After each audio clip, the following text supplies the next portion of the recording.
When we moved to Wilstone, a village near Tring in Hertfordshire, my radio and television hobby helped me pass the time and kept me out of too much trouble. Our move to Wilstone. In 1961, we finally moved to Wilstone, a village near Tring in Hertfordshire. And Michael and I went to Tring Secondary Modern School called Mortimer Hill.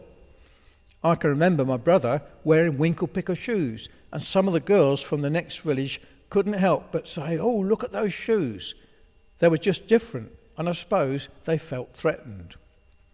It was during this time that I taught myself more about radio and amplifiers and became absorbed in my hobby. I met a man in the village called Clute Turney, who was a man who knew about televisions and radios, and he gave me a lot of help.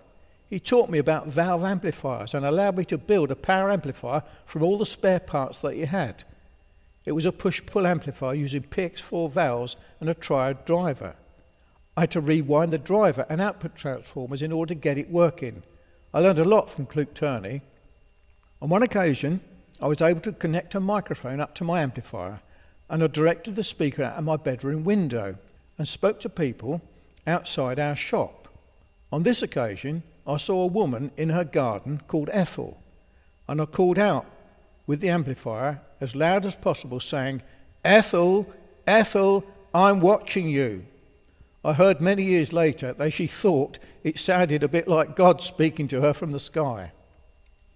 To occupy myself, I made things of interest. I made a cart with a large wind sail, a pair of stilts, and all the kids in the village wanted a pair.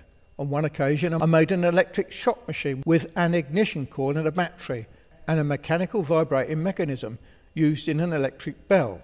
I tested it out on the kids in the village by getting them to hold hands in a circle, and one kid at each end of the circle held the electrode. When I switched the machine on, they all got a sharp electric shock. It was a success. I later had a visit from the local policeman, as I'd stolen a shotgun from an old barn and brought it home.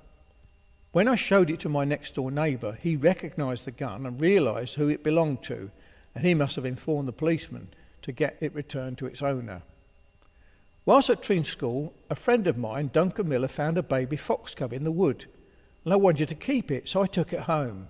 Unfortunately, my grandma, who'd come with us to stay for a short while, freaked out when she saw it, and she was frightened. And to my dismay, my brother killed it, and to this day I felt this was very callous. I ride a 350cc Triumph motorbike. My brother mixed with all the lads who had bad reputations, and no one would dare upset them, and he was in the final year at school, Tring Secondary Modern, Mortimer Hill. He was friends with all the lads who were in trouble. One friend was Bob Shearer, who lived on a farm in Tring, and I recall Michael having a 350 old Triumph motorbike with girder front forks. I took courage and rode this bike in the field and was quite pleased with myself for having the courage to ride such a big bike.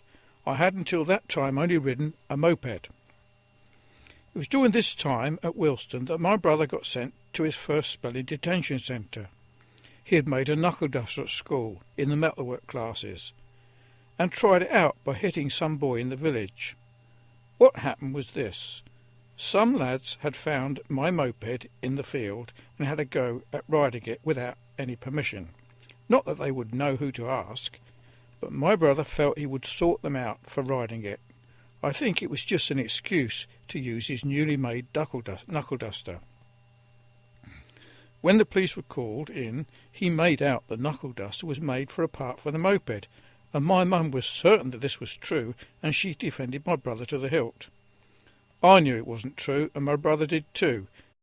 He did a spell in Oxford Detention Centre for 3 months for grievous bodily harm. I didn't go along with my brother's violence and could not understand it. His reputation spread at school, and teachers began to identify me with my brother, and I think they began to be wary of me too.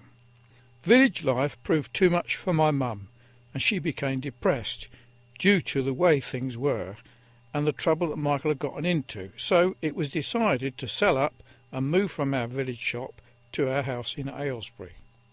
Once we'd sold the village shop, Mum and I moved to Oldham, whilst Michael and Dad moved into lodgings at Aston Clinton. This was whilst our house was being built off the plan. Mum and I moved to live in with my Aunt Edith at 26 Fleet Street in the town where I was born, and I had to go to school.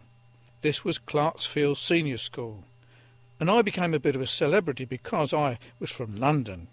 This status increased when I told the lads about my trips to Soho. It was here that I first heard the Beatles, as they were playing in Oldham at that time. The song I remember popular was Love Me Do, which came out in October 1962. You can read the whole story in Davy's book Borstal Boys, available from amazon.co.uk and amazon.com.